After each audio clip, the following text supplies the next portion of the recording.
Here to talk about active membrane transport.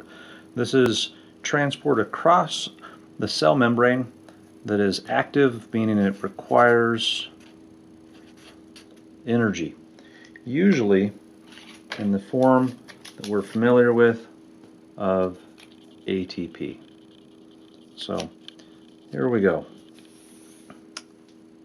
Last time we talked about a couple categories of passive transport, simple diffusion, which carried these type of molecules across the membrane.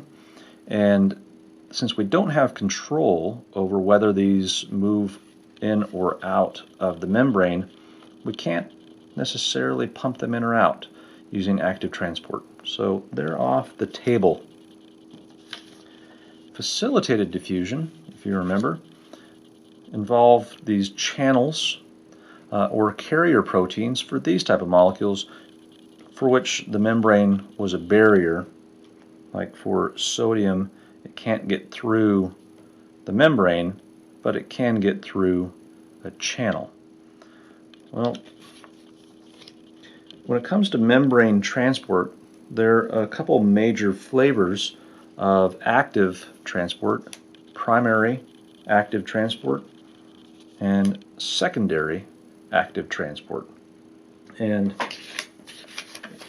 any of the molecules or ions we talked about before can be transported with primary or secondary active transport.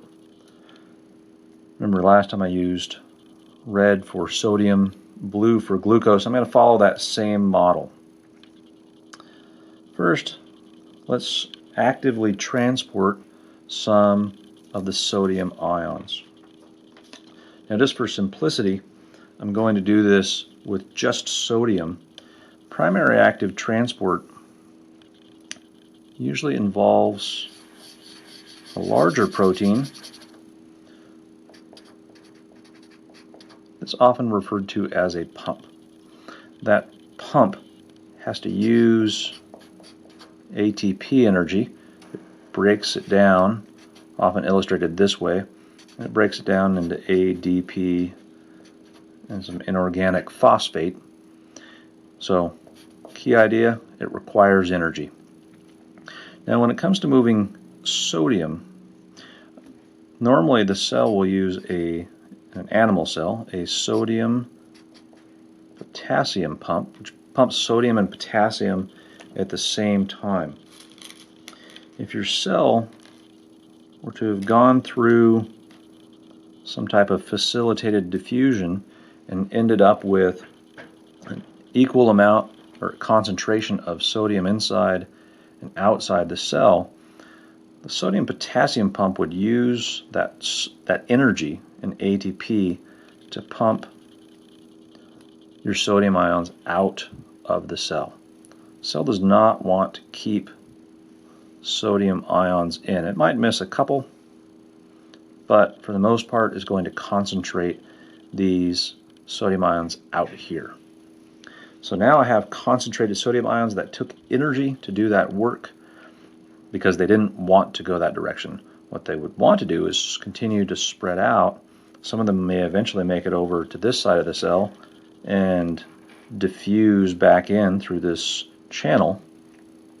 And eventually, as they spread out, this pump would grab them and pump them back out again. So that's primary active transport. Secondary active transport is a bit trickier. Let's take this situation.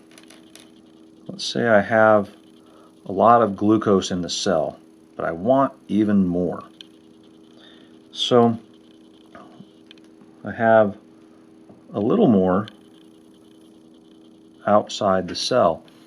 What the cell wants to do is, or I use the term want loosely, what would happen typically is that glucose would leave down its concentration gradient. There's a lot of it inside the cell, little of it outside. It should leave through this carrier protein, which would be facilitated diffusion. But in this case, I want more glucose in. So the cell is going to have to build another type of membrane protein, and that membrane protein is going to have a spot for both glucose and sodium. And here's the tricky part. How is this active transport? How am I using energy? Well, in this case, normally active transport I would use ATP. In this case I'm not using ATP directly, none of it spent. I did spend ATP over here building up a concentration of sodium ions. Now I'm going to use the energy stored in that concentration of sodium ions to bring in glucose along with the sodium. If I have more of a concentration, then sodium will continue to move in and carry glucose with it. Once my concentration of sodium ions is equal inside and outside, I no longer have a concentration gradient, and I can no longer use this type of transport.